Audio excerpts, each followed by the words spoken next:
Gracias porque es un privilegio, de verdad.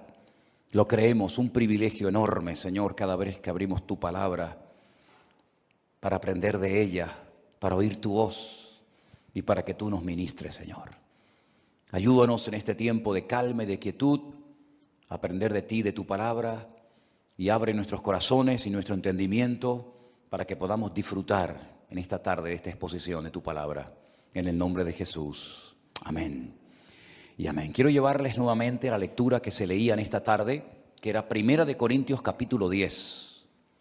Primera de Corintios capítulo 10 es un capítulo que le han titulado, o lo han titulado, Amonestaciones contra la idolatría.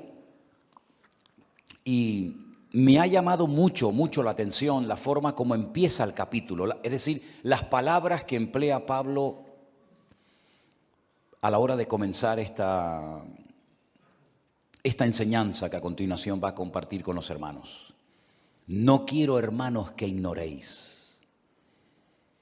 Mientras leía esta porción, me venían a la mente otros pasajes escritos también por Pablo, donde dice exactamente lo mismo. No quiero, hermanos, que ignoréis.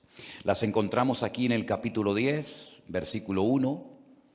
Las encontramos en el capítulo 12, versículo 1, que dice: no quiero, hermanos, que ignoréis acerca de los dones espirituales. Las encontramos en 2 de Corintios, capítulo 2, versículo 11, donde dice la Escritura lo siguiente: para que Satanás no gane ventaja alguna sobre nosotros, porque no ignoramos sus maquinaciones.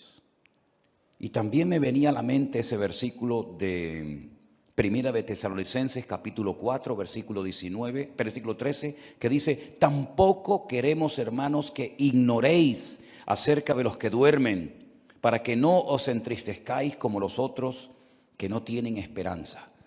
Había, si me permiten, una preocupación, una carga en el corazón de Pablo para que los creyentes de su época y de todas las épocas que vendrían después de la de él no fueran cristianos ignorantes. Muchas veces aparece en la Biblia la palabra ignorancia, y es uno de los peores enemigos que puede tener un creyente. Dicen algunos que hay 3 tipos de ignorancia. La ignorancia de no saber lo que se debería de saber. La ignorancia de saber mal lo que se debe de saber bien. Y la ignorancia de ignorar lo que sí deberíamos de saber. Por eso alguien dijo por ahí: solo sé que no sé nada. Porque el principio para ser ignorante es presumir de que uno sabe. En el momento en el que presumes de saber, estás demostrando tu ignorancia.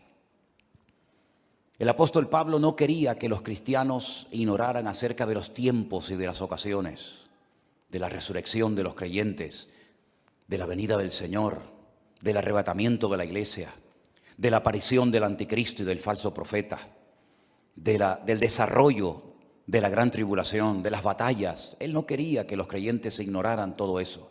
De hecho, escribió 2 cartas muy bonitas, cortas pero profundas, como son Primera y Segunda de Tesalonicenses, donde él da una enseñanza escatológica para que los creyentes de su época supieran saber si estaban o no en medio de la gran tribulación, para que supieran en todo momento discernir si aquellos emperadores terribles que aparecían uno detrás de otro eran realmente alguno de ellos el anticristo, o todavía no se había manifestado el que la Biblia denomina el anticristo, o el hijo de pecado, o el inicuo, como también él lo llama.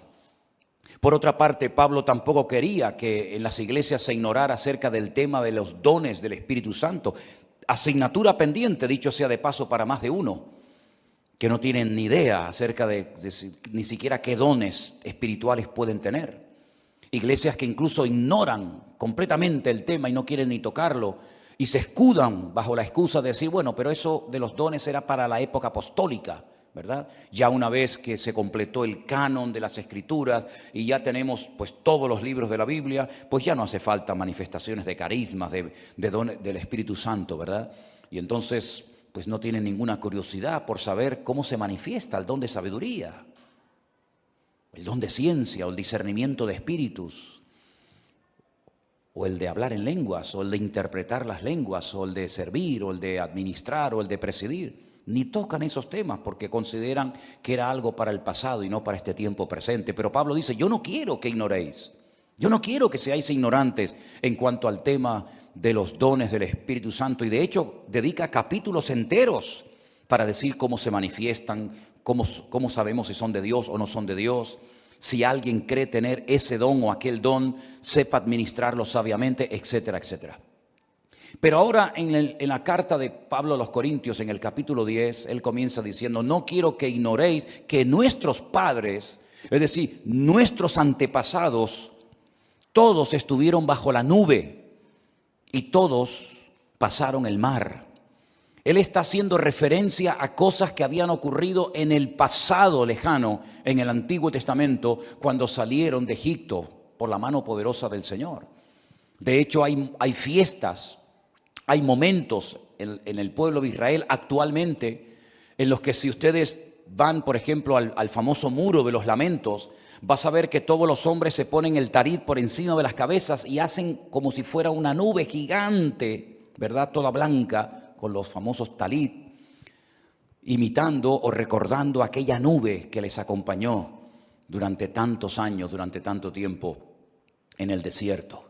Una nube que era un paraguas, una nube que les protegía del calor abrasador del desierto, y una nube que no solamente les protegía del calor, sino una nube que se movía de un lugar a otro. Y ellos habían ya entendido que cuando la nube se quedaba quieta en un sitio, eso significaba de que todo el mundo tenía que quedarse quieto y acampar. Un día, 2 o los que fuera. Y en el momento en el que ellos veían que esa nube se levantaba del tabernáculo y comenzaba a moverse, ellos seguían dirigidos por aquella nube, sabiendo que era la forma como en aquel tiempo el Señor les guiaba a través del desierto. Y Pablo dice, nuestros padres, nuestros antepasados, todos estuvieron bajo esa cobertura, bajo esa nube. Y todos salieron del Egipto y cruzaron el Mar Rojo y lo atravesaron, cosa que los egipcios intentaron hacer y murieron y fracasaron en el intento. Porque hay cosas que Dios hace para su pueblo de las cuales no pueden disfrutar los inconversos, ¿verdad? Y sigue diciendo, y todos en Moisés fueron bautizados en la nube y en el mar, es decir, sumergidos, introducidos. Eso es lo que significa la palabra bautizarse, introducirse, sumergirse en. Cuando lo hacemos en agua, para dar testimonio público de nuestra conversión, pero en este caso ellos fueron sumergidos, fueron introducidos en aquella nube. Y fueron también sumergidos de alguna manera en aquellas aguas en las cuales ellos pudieron pasar. Y todos comieron el mismo alimento espiritual, no alimento natural. Habla de un alimento espiritual. Y todos bebieron de la misma bebida espiritual. Es decir, aquí está hablando de dos tipos de comida diferentes, ¿verdad? Está la comida natural y está la comida espiritual. Está la bebida natural, como por ejemplo puede ser el agua, y está la bebida espiritual. Y dice la palabra de Dios que todos bebían de la roca espiritual que los seguía. ¿Os habéis dado cuenta de ese detalle? Una roca enorme que los siguió durante 40 años, una piedra que se movía, de la cual en alguna ocasión salía agua de su interior. Y esa roca los seguía a ellos. En el Nuevo Testamento la gente seguía a Cristo, pero en esta ocasión era Cristo, aquella roca, el que les seguía a ellos. Y esa roca era Cristo. Es decir, que las experiencias que Pablo está contando aquí, ningún pueblo las había tenido. Ningún pueblo en la historia, ni en el pasado, ni en el presente, ni en el futuro, cruzó un mar como si fuera tierra seca. Ellos sí. Ningún pueblo comió el maná, solamente los judíos sabían cómo era y a qué sabía el maná. Ningún pueblo lo probó jamás. Prueba de ello que la Biblia dice que el mismo día que entraron a Canaán, a la tierra prometida, ya no cayó nunca más el maná. Luego los únicos que comieron aquella comida espiritual que los saciaba, aunque terminaron también quejándose de ella, fueron ellos. Los amorreos, los filisteos, los jebuseos nunca vieron ni comieron el maná. Y para no olvidar nunca aquel alimento tan especial que dicen algunos que sabía a lo que tú querías que supiera, había en el arca de la alianza en su interior una copa con un poco de maná, y el sumo sacerdote una vez al año entraba y daba fe de que ese maná estaba allí y no se corrompía, llevaba cientos de años ese maná allí dentro. Qué tremendo, ¿verdad? Precisamente ahora, en este mes de septiembre, lo diré seguramente en estos próximos días, las fiestas más importantes del calendario religioso se van a llevar a cabo una detrás de otra. Y una de ellas, el famoso Yom Kippur, el Día del Perdón, se va a llevar a cabo dentro de pocos días, con todo lo que eso representa. Y Pablo sigue diciendo, pero los más de ellos no se agradó Dios, por lo cual quedaron postrados en el desierto. Fíjate las experiencias que tuvieron. Comieron el maná, bebieron de esa roca que salía agua que era Cristo, cruzaron el mar rojo, estuvieron bajo la cobertura, bajo la protección sobrenatural de aquella nube. Es decir, viendo estas cosas, uno dice, ¿cómo es posible que pecaran? ¿Cómo es posible que viendo semejantes milagros que nunca ninguna nación vio ni verá? ¿Cómo es posible que pecaran de una forma tan terribles que dice que miles de ellos quedaron muertos en el desierto y no lograron entrar a la tierra prometida porque cometieron una serie de pecados? Y ahora Pablo relata 5, los 5 noes, que no tenemos que cometer nosotros. Dice que en el versículo 6, mas estas cosas sucedieron como ejemplos. Todo lo que les ocurrió en lo bueno y en lo malo son ejemplos para nosotros, algunos de ellos a imitar y lógicamente algunos de ellos a no imitar.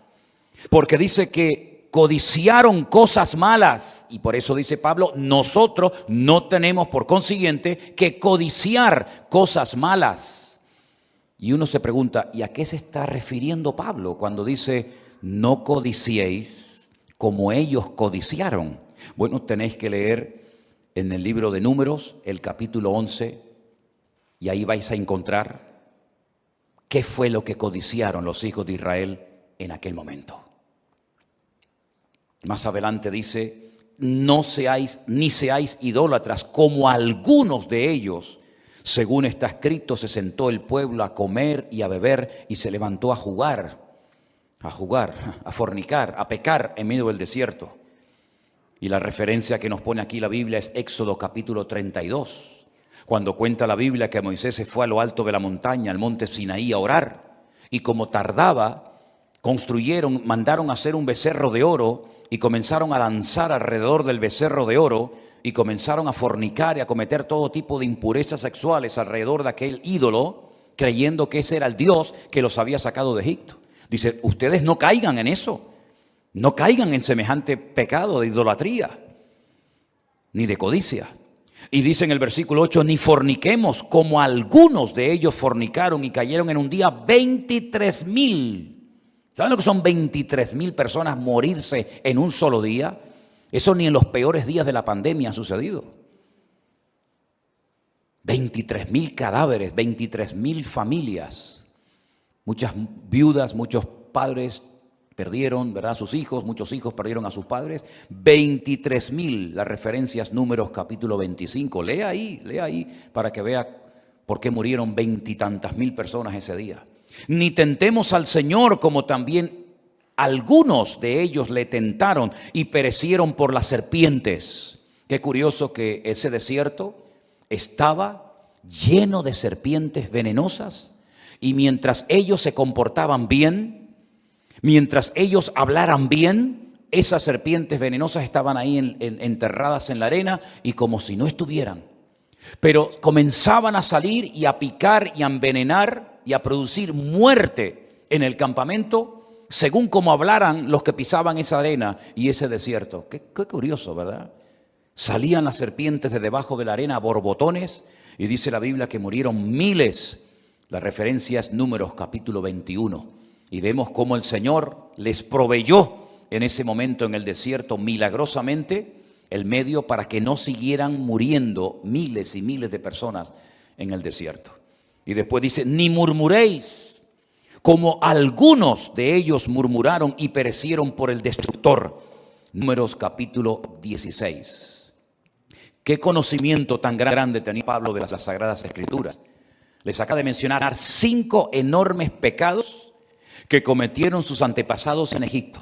Codiciaron, cayeron en idolatría, en fornicación, tentaron a Dios y murmuraron, hablando mal contra Dios, su pueblo, su tierra y todo. Y Pablo dice, ustedes no tienen que imitar eso. Ustedes no tienen que caer en esa provocación, en esos pecados. No tienen que darle lugar a la murmuración, porque las consecuencias que ellos experimentaron, ustedes también las pueden experimentar en carne propia. Y vemos en la iglesia de Corinto que había gente que siempre estaba enferma y otros siempre estaban débiles y otros incluso habían muerto, lo menciona cuando da la enseñanza de la Santa Cena, exactamente igual que caían muertos y heridos las personas que en el Antiguo Testamento pecaban y se rebelaban en contra del Señor. Luego, el tener experiencias en el Señor, sí, es muy bonito. Claro que sí, es muy bonito tener experiencias y experimentar cosas y milagros y prodigios. Pero vemos que en resumidas cuentas, los grandes milagros y proezas y maravillas que Dios hizo a favor de esta nación, casi te dan ganas como decir que no sirvieron de nada. Gracias a Dios que Pablo, si os habéis dado cuenta, constantemente está diciendo algunos, no todos, ¿verdad? Porque es verdad que dentro de esa gran masa de pecadores, dentro de esa gran masa de idólatras, de fornicarios, de gente que murmuró, tentó al Señor y codició lo que nunca tenían que haber codiciado, gracias a Dios que hubo un remanente de gente que se mantuvo fiel a Dios. Y en estos tiempos de apostasía, que ya han comenzado, en estos tiempos finales en los cuales vivimos tú y yo, algunos, dice también la Biblia así, algunos apostatarán de la fe, escuchando a espíritus engañadores y a doctrinas de demonios. Algunos, gloria a Dios, que no dice todos. Amén, hermanos. Como también dice la Biblia, que como la maldad se va a multiplicar, el amor de algunos, no de todos, se va a enfriar. Espero que tú y yo nunca entremos en el grupo de los algunos, sino en el grupo de los que nunca se separan de los caminos del Señor. Porque dice la Biblia que algunos apostatarán, dice la Biblia que algunos escucharán a demonios, dice la Biblia que algunos se apartarán de la verdad y que algunos se enfriarán, pero también dice la Biblia que el que persevere hasta el fin, ese será salvo. Y nosotros queremos formar parte de ese grupo. Amén, hermanos. Estamos viviendo tiempos de presión. Estamos viviendo tiempos de grandes cambios.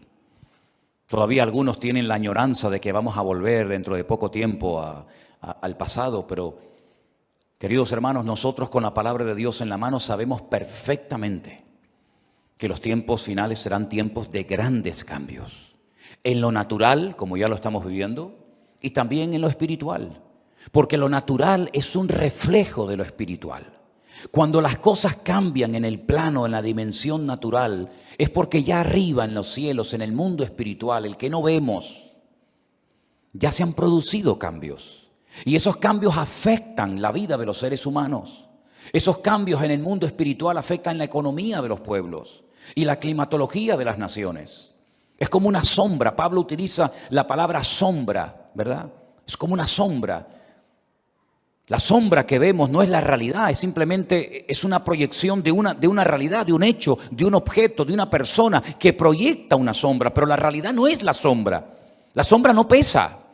La sombra no la puedes meter en una caja, la sombra no le puedes hablar, porque la sombra es simplemente un reflejo de una realidad, de una persona o de un objeto o de algo. Y la Biblia dice que en el mundo natural hay como sombras, cosas que dice, pero ¿y esto qué es? Es el reflejo que se está proyectando en el mundo natural de algo en el mundo espiritual que ha sucedido. Y pocas personas hoy en día, como creyentes, lamentablemente son conscientes de que las cosas que vemos en lo natural son reflejo de esa revolución espiritual que ha comenzado desde hace ya mucho tiempo. Quiero decirles que la persecución contra la iglesia no empezó la semana pasada. La persecución contra la iglesia empezó hace 2000 años. Y las herejías y los falsos profetas y apóstoles no empezaron de hace 5 o 6 años. Eso ya viene desde el primer siglo, falsos profetas, falsos apóstoles. Es decir, ya ha comenzado todo eso y va a ir en aumento. Y nosotros tenemos que estar preparados para no dejarnos arrastrar por la corriente de este mundo, dice la Biblia. Porque Satanás tiene en este mundo sus ministros.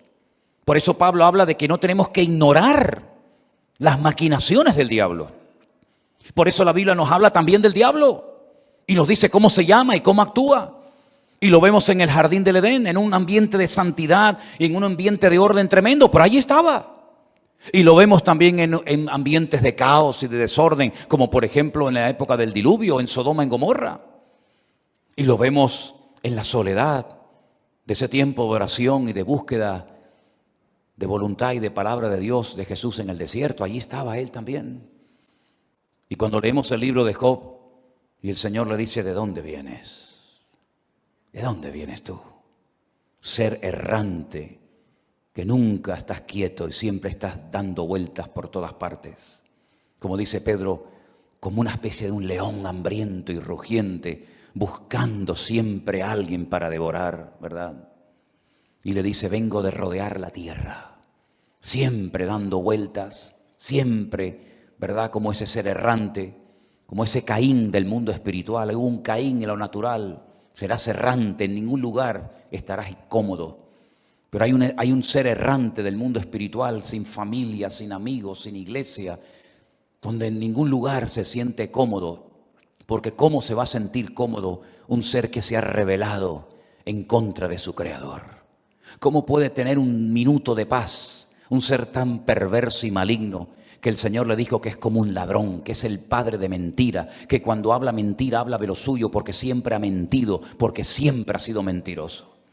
Por eso rodea la tierra y da vueltas por los continentes y por las naciones, y un día entra en una denominación y mañana entra en otra, y hoy entra en un sistema de gobierno y mañana entra en otro, tratando siempre de hacer daño, porque disfruta haciendo daño. Porque sabe que no tiene escapatoria, porque sabe que ya está sentenciado a muerte, pero en su muerte y en su caída quiere arrastrar al mayor número posible de personas, como estos que se quitan la vida, pero cuando se la quitan, no se la quitan ellos solos, sino que también se llevan por delante a todos los que encuentren por el camino, aunque sean niños, mujeres o ancianos, ¿verdad? Y detrás de todo acto de violencia, detrás de todo acto de terrorismo, detrás de todo esto siempre está el mismo, aquel que viene a hurtar, a matar y a destruir. Y así lo definió el Señor y lo conocía perfectamente. Y el apóstol Pablo, un hombre con un gran discernimiento espiritual, dijo, no tenemos que ignorar sus maquinaciones.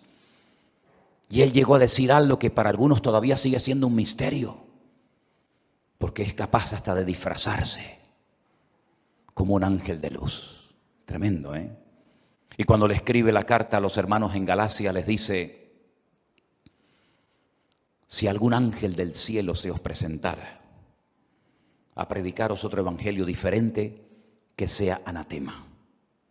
Como dando a entender de que Satanás es capaz de predicar el evangelio y de citar la escritura, que la conoce perfectamente, y de hacerse pasar por un niño bueno y un ángel de luz, cuando en el fondo de su alma y de su ser es lo más perverso, es la maldad personificada.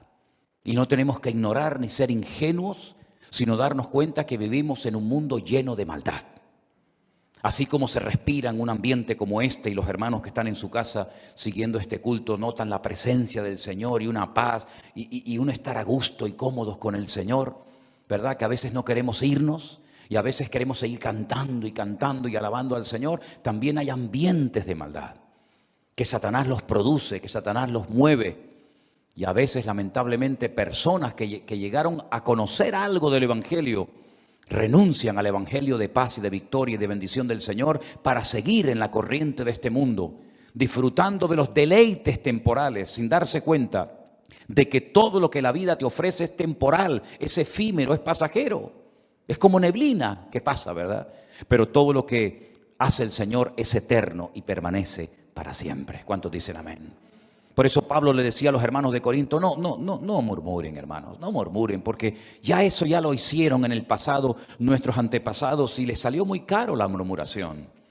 Murieron miles y miles de personas en el desierto cuando no murmuraban contra Moisés, murmuraban de las cosas que Dios hacía, y cuando no murmuraban de uno, murmuraban de otro. Y si ustedes creen que nunca el diablo les pasó la factura, se equivocan, porque miles de personas se perdieron el privilegio y la bendición de poder entrar a la tierra que fluye leche y miel, a la tierra prometida que fue prometida a sus antepasados por hablar mal. Y eso es lo que significa maldecir, hablar mal.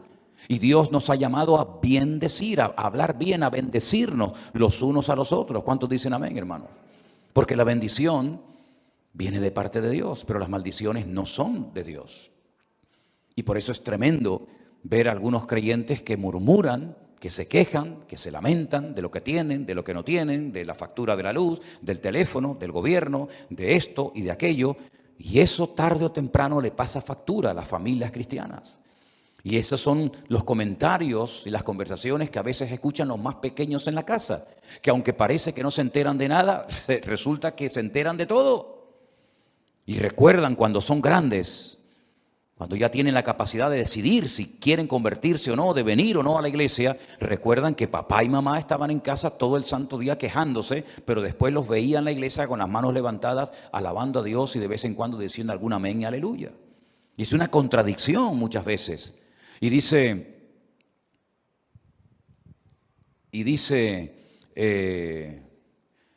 la palabra de Dios que de una misma fuente no puede salir agua dulce y agua salada. Eso no existe. No existe una fuente, un pozo que tenga agua dulce y agua salada al mismo tiempo. Nosotros tenemos que utilizar bien nuestra boca. Y dice la Biblia que toda palabra sea con la gracia de Dios, sazonada con sal, como dice la Biblia, ¿verdad? A fin de dar gracia a los oyentes cuando nos escuchan. Puede ser que estés pasando por un momento difícil. Puede ser que estés siendo hasta probado en lo físico, en lo económico, en lo material. Pero cuando abrimos nuestra boca, la abrimos para bendecir a nuestro Dios. Y decir, gracias Señor, porque yo sé que mi Redentor está vivo. Y no codiciamos nada, absolutamente nada de los inconversos. Al contrario, yo estoy plenamente convencido, hermanos, y lo estoy viviendo en carne propia, que más de un inconverso, tal vez algún vecino, tal vez algún familiar, algún amigo, viendo cómo vives, viéndote bendecido, viéndote en paz, viéndote con una familia unida, estoy convencido de que a más de uno habrá dicho, cómo me gustaría a mí tener lo que esa gente tiene. No lo dicen, no lo admiten tal vez por orgullo, por arrogancia, por no reconocer que lo que le has predicado y le has dicho es la verdad, pero mis queridos hermanos, nosotros despertamos celos y envidia en personas que no tienen la paz que hoy nosotros tenemos, ni la manera como vivimos, que somos capaces de disfrutar con un bocadillo o con un polvorón o con un trozo de pan, porque cuando tenemos la bendición de Dios somos la gente más feliz del mundo. ¿Cuántos dicen amén? Y yo me acuerdo cuando mis primos, yo iba a la iglesia y me esperaban en la puerta de la iglesia y me decía, pero ¿qué hacen ustedes tanto rato ahí metidos? Que llevas 1 hora y media. Y le digo, pues ni me he dado cuenta que llevamos 1 hora y media en la iglesia. Y capaz que a veces nos pegamos hasta 2 y 3 horas y se nos pasa el tiempo volando. Qué diferente la vida de un preso, ¿verdad? Que parece que los días no pasan. Y ese día parece eterno, que no termina nunca. Pero para nosotros nos pasa la vida volando. Ya estamos a primeros del mes de septiembre. Y empezamos el otro día el año. Pero es que esto mismo que estoy diciendo ahora, ya lo dije el año pasado. Y lo dije el año antepasado. Y llevamos años dándonos cuenta de que los días, las semanas, los meses, la vida se nos pasa volando. ¿Saben por qué? Porque al que tiene paz, la vida no se le hace cuesta arriba. El que tiene paz y a Cristo en su corazón, la vida se le hace tranquila, a pesar de que hay luchas y dificultades, porque nosotros no codiciamos nada del mundo. Nosotros lo que anhelamos es tener la gracia y la bendición de Dios en nuestras vidas. ¿Cuántos dicen amén? Por eso el apóstol Pablo dice, y todas estas cosas, versículo 11, acontecieron como ejemplos y están escritas para amonestarnos a nosotros, a quienes han alcanzado los fines de los siglos. Así que el que piense estar firme, mire que no caiga. Y uno se pregunta, ¿y esta frase, esta que estamos ahí viendo en la pantalla ahora mismo? Así que el que piensa estar firme, mire que no caiga. ¿Dónde encajamos esto? ¿Por qué le salió a esto de Pablo en ese momento cuando estaba dictando o escribiendo la carta? Por todo lo que ha venido diciendo. ¿No os dais cuenta que nuestros antepasados tuvieron experiencias que nosotros nunca hemos tenido? ¿Quién de los presentes que estamos aquí o de los que están en su casa viendo el culto ahora mismo ha atravesado el Pacífico o ha atravesado el mar Mediterráneo o el mar Rojo o el Atlántico?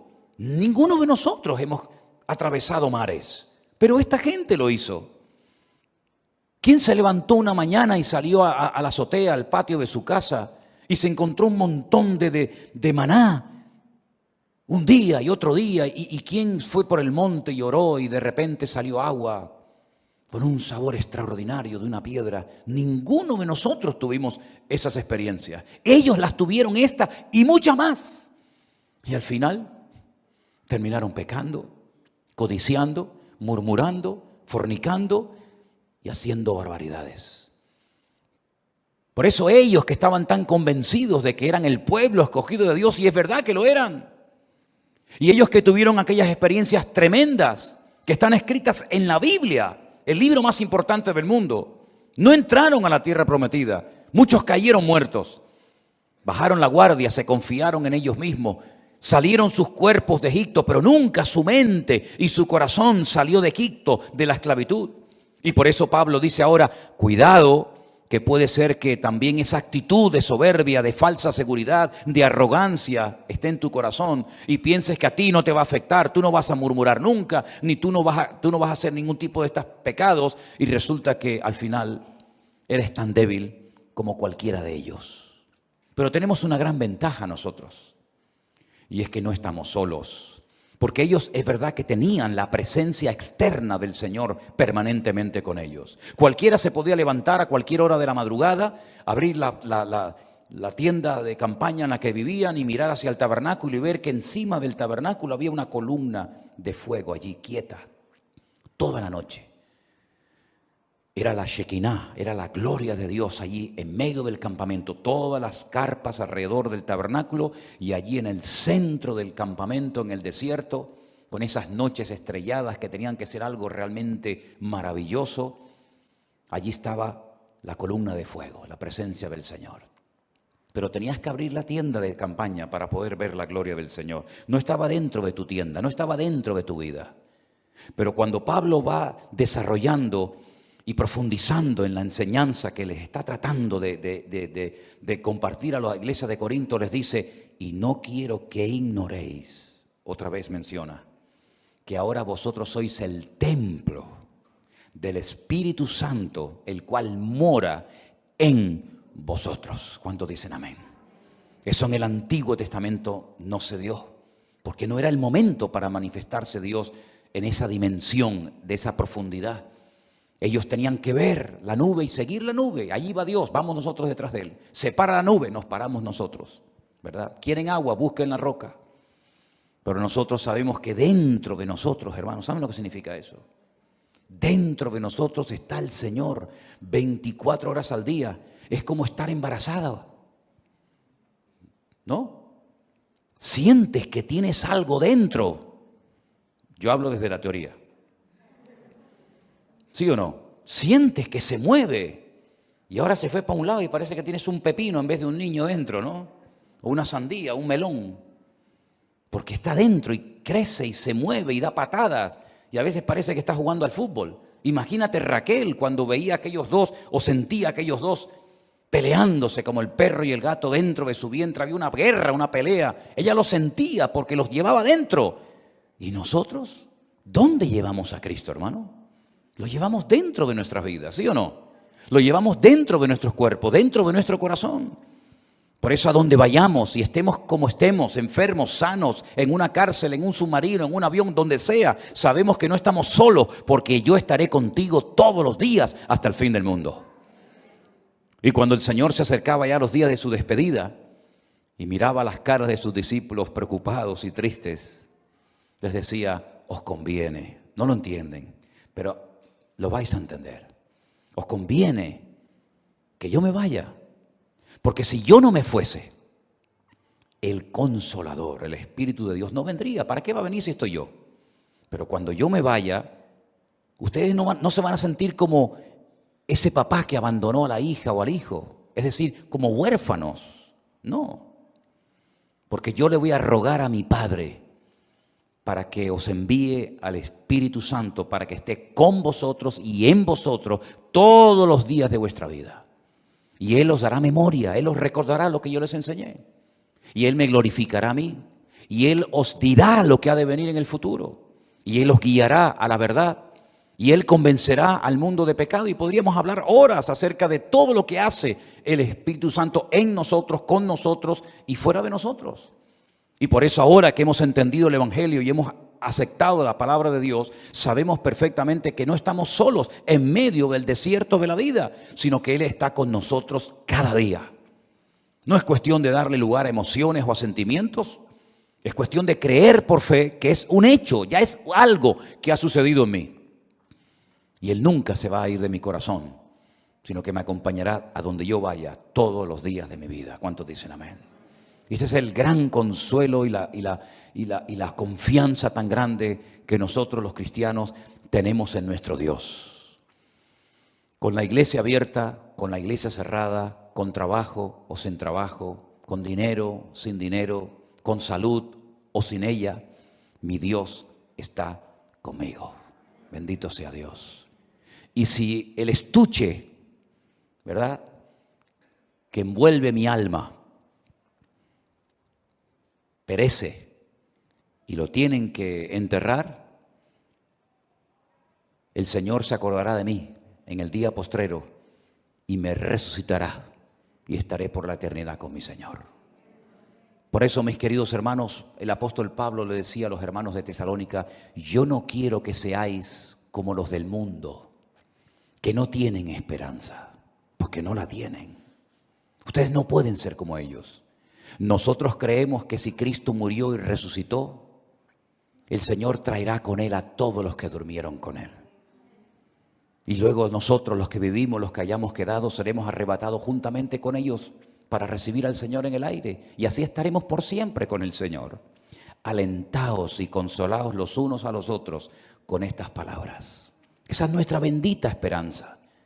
Ya este mundo no es nuestra casa. Amén, hermanos. Estamos aquí porque no nos queda otro remedio. Pero esta no es nuestra casa. Aquí estamos de paso. El Señor dijo, yo voy a preparar un lugar para vosotros. ¿Qué lugar tiene que ser ese? Que lleva 2000 años preparándonos ese lugar para ti y para mí. En 6 días creó el cielo, la tierra y el universo. 6 días. Y 2000 años hace que se fue el Señor a preparar un lugar para nosotros. Porque en la casa de mi Padre muchas moradas hay. Si así no fuera, yo os lo hubiera dicho. Por lo tanto, no se turbe vuestro corazón. Voy pues a preparar un lugar para vosotros, para que donde yo estoy, vosotros también estéis conmigo. Y sabéis el camino y sabéis a dónde voy. Y entonces por ahí saltó un discípulo y dijo, Señor, no sabemos a dónde vas. ¿Cómo vamos a averiguar el camino? Y le dijo, es que no tienen que romperse la cabeza buscando ya nada, porque yo soy vuestro camino, yo soy vuestra vida y yo soy vuestra verdad. Y si ustedes están en mí, iremos a la eternidad con mi Padre. ¿Cuántos dicen amén? Y esta es la bendita esperanza nuestra, que para el mundo, como dice Pablo también a los Corintios, es locura. Esto es locura, estos son disparates, estos es ciencia ficción, es mitos para el mundo. Para ellos es una locura, la locura del Evangelio, la locura de la predicación, pero para nosotros es poder de Dios para salvación.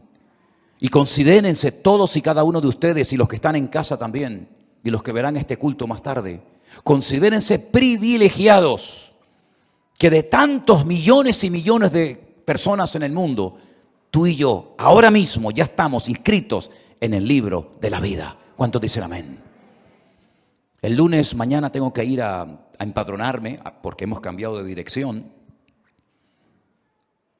Y tengo que comunicarles cuál es la nueva dirección. Pero sabes que tú no tienes que comunicarle al Señor dónde vives, porque el Señor sabe perfectamente dónde vives. Y en su libro de familia, que es el libro de la vida, tu nombre, si has nacido de nuevo y has recibido a Cristo como tu Señor y Salvador personal, ya está escrito, y de ahí, si te mantienes en la fe hasta el final, en victoria, nadie, ningún hombre, ningún gobierno, nadie podrá jamás borrar tu nombre del libro de la vida. ¿Cuántos dicen amén? ¿Está tu nombre escrito ahí? ¿Está tu nombre escrito en el libro de la vida? Ahí dicen algunos, no sé. ¿Cómo no sabes? ¿Está tu nombre escrito en el libro de la vida, sí o no? Si algunos dicen, no lo sé, pues sería bueno que averiguaras si tu nombre está escrito, porque dice la Biblia que cuando nos presentemos delante del trono de Dios, Dios abrirá el libro de la vida. Claro, qué gordura tiene que tener ese libro, ¿no? Tiene que ser un libro enorme, ¿no? Y comenzarán a nombrar a uno y a otro y a otro. ¿Te imaginas que no te mencione a ti? ¿Te imaginas que no aparezca tu nombre y tu apellido? O que otro se llame como tú y cuando tú des el paso diga, no, tú no eres, eres el otro. ¿Cómo podemos hacer para que hoy, ahora mismo, nuestros nombres estén inscritos en el libro de la vida? Pues solamente hay una manera: confesando públicamente al Señor Jesucristo como mi Señor y Salvador personal. Fíjate qué fácil lo ha puesto. Bueno, pues a pesar de lo fácil que lo ha puesto el Señor en su palabra, hay algunos que se niegan a hacer eso. Y entonces Él dice, bueno, no pasa nada. Si a ti te da vergüenza confesarme públicamente delante de los hombres, yo en la otra vida, cuando pase lista, me avergonzaré también de mencionar tu nombre. Midá que neguet midá, medida por medida. Lo que has hecho, yo lo haré contigo. No me quisiste confesar cuando lo pudiste hacer, yo tampoco te confesaré delante de mi Padre que está en los cielos. Y habrás perdido la eternidad. Por eso, mis queridos hermanos, qué privilegiados tenemos que sentirnos de haber conocido a Cristo, de haber salido de la idolatría, de haber salido del mundo y su sistema de valores y tener a Cristo en nuestros corazones y saber que en esta vida Él está conmigo y en la otra vida estaré por la eternidad con mi Señor y Salvador. ¿Cuántos dicen amén? Cierra tus ojos en esta tarde ahí donde estás.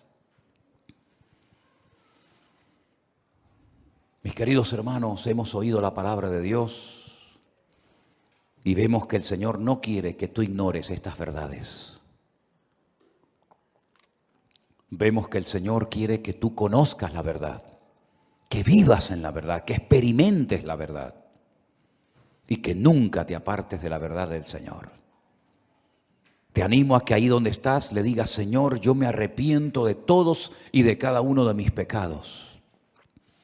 Yo te pido perdón, Señor, porque a veces no te he confesado y no he vivido como tenía que haber vivido delante de ti. Pero en esta tarde invoco tu nombre, pido que tu sangre me limpie y me perdone. Y que tú vengas a mi vida y que anotes, inscribas mi nombre en el libro de la vida. Señor, hazme un hijo tuyo. Dígaselo al Señor ahí donde está. Hazme un hijo tuyo, Señor. Quiero formar parte de tu familia. No estamos hablando de una iglesia, no estamos hablando de una congregación, estamos hablando de la eternidad, de tu alma, de la salvación de tu alma. ¿De qué sirve que hayas venido durante años a esta iglesia o a otra si nunca confesaste públicamente al Señor Jesucristo como tu Señor y Salvador personal? ¿De qué sirve haber oído sermones y estudios bíblicos y predicaciones y tus niños fueron a un campamento, a un retiro? ¿De qué sirve todo eso si al final de la vida no te habías preparado y no le entregaste tu alma al Señor? ¿De qué sirve todo eso? La iglesia no salva, la iglesia no está diseñada por Dios para salvar a la gente. La iglesia enseña el mensaje.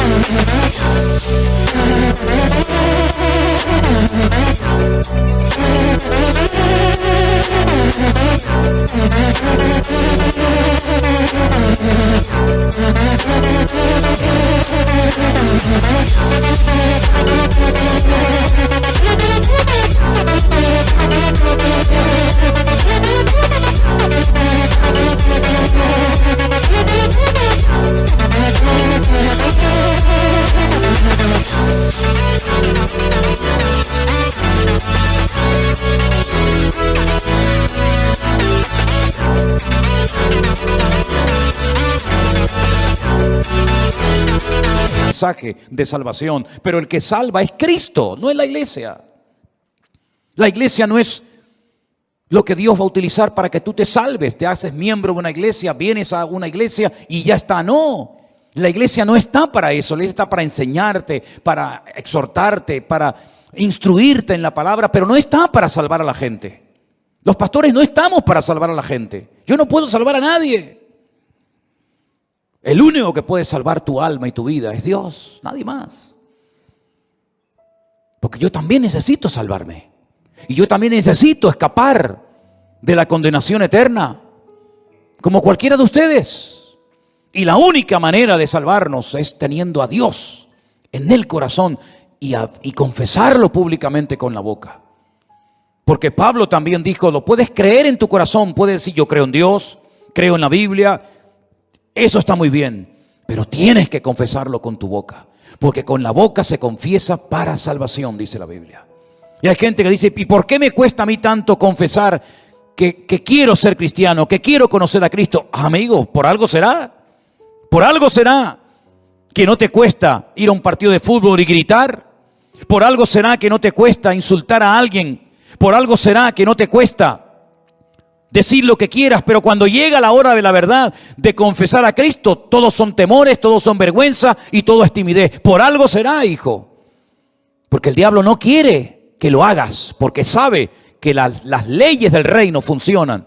Y cuando una persona se niega, le da vergüenza, le da pena, como dicen en algunos países, decir que Cristo es tu Señor y decirlo públicamente, el diablo sabe que te tiene atrapado, aunque vengas a la iglesia de Manolo, aunque veas los devocionales todas las mañanas, aunque veas el pastor online, aunque vengas aquí durante años, el diablo sabe que mientras te tenga la boca cerrada, tú no eres salvo.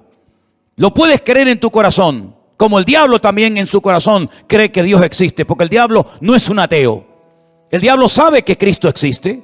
El diablo sabe que la Biblia es la palabra de Dios. El diablo sabe que Cristo nació en Belén de Judea. El diablo sabe que Jesús murió en la cruz del Calvario. El diablo sabe que la tumba está vacía. El diablo sabe que Cristo volverá. El diablo sabe que hay un cielo y un infierno. El diablo sabe que hay una ciudad llamada la Nueva Jerusalén, cuyas calles son de oro y las puertas son de perla. El diablo sabe todo eso, pero se va a condenar por la eternidad. Luego el saber no es suficiente. Las reglas del reino no las he puesto yo ni tú. Dios dice, el que me confesare delante de los hombres, ese será salvo. Mas el que me negare, yo también le negaré. Está en juego tu vida, querido. Y a algunos nos queda menos tiempo del que ya hemos vivido. ¿Qué te crees? Que Dios nos dé fuerzas y salud. Pero es que en los últimos días estoy viendo gente joven que ha muerto y hermanos que han muerto y es que la vida se pasa volando. Qué pena te va a dar decir quiero confesar a Cristo como mi Señor y Salvador. Qué pena te va a dar, qué vergüenza te va a dar. Ninguna. Vergüenza y pena robar, mentir, engañar, estafar. Pero confesar a Cristo es una honra y un privilegio. Y yo quiero confesar hoy que Cristo es mi Señor y mi Salvador. ¿Cuántos dicen amén? Yo confieso públicamente que tú eres mi cabeza espiritual, mi autoridad. Que tú eres, Señor, mi Señor y Salvador. Yo quiero confesar que te seguiré todos los días de mi vida. Yo quiero confesar, Señor, que te amo y no me avergüenzo de decirlo en público. Y yo quiero confesar que creo en tu bendita y poderosa palabra. Creo en tu resurrección y en tu venida. Yo quiero confesar, Señor, que tú eres el camino, la verdad y la vida. Yo quiero confesar que tú eres la resurrección y la vida. Yo quiero confesar que tú eres el pan de vida. Yo quiero confesar que tú eres mi buen pastor. Yo quiero confesar que tú eres la luz del mundo. Yo quiero confesar, Señor, que tú eres el creador del universo, el verbo hecho carne que habitó entre nosotros y vimos su gloria. Confesamos nuestra fe públicamente y públicamente te adoramos y te honramos en esta tarde, Señor. Bendito sea tu nombre por la eternidad. ¿Cuántos dicen amén? Vamos a ponernos de pie, mis queridos hermanos. Bendito sea nuestro Dios.